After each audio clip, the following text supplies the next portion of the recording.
কুমিল্লার লাকসামের বৃক্ষরোপণ কর্মসূচির এই ভিডিওকে কেন্দ্র করে রাজনৈতিক অঙ্গনে তৈরি হয়েছে নানা আলোচনা সমালোচনা।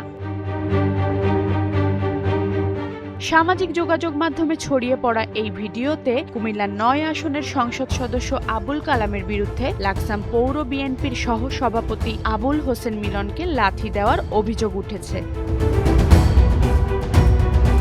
তবে অভিযোগ অস্বীকার করেছেন সংসদ সদস্য আবুল কালাম। তার দাবি এমন কোনো ঘটনাই ঘটেনি। তিনি বলেন, সে আমার ভাই, আমাদের মধ্যে এমন কোনো ঘটনা হয়নি। স্থানীয় সূত্রে জানা গেছে, গেল শনিবার লাকসাম উপজেলা পরিষদ চত্বরে ফলজ ও ঔষধি গাছের চারা রোপণ কর্মসূচির আয়োজন করা হয়।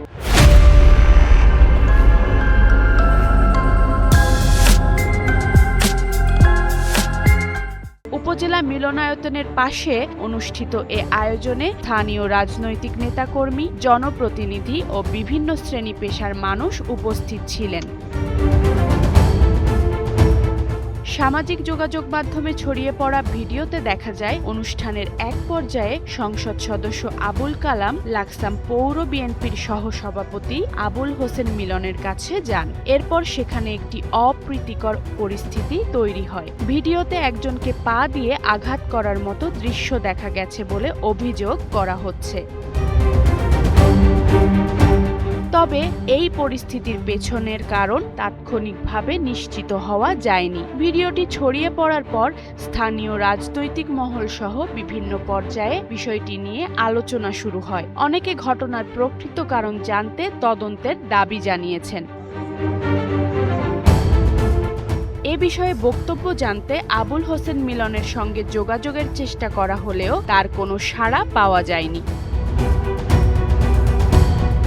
আর অভিযোগের বিষয়ে জানতে চাইলে কুমিল্লা ৯ আসনের সংসদ সদস্য আবুল কালাম বলেন, আরে না ভাই, কেউ বানিয়ে দিয়েছে। সে অলরেডি মনে হয় একটা বিবৃতি দিয়েছে। আমরা একসঙ্গেই ছিলাম। সে আমার ছোট ভাই। আমাদের মধ্যে এমন কোনো ঘটনা ঘটেনি।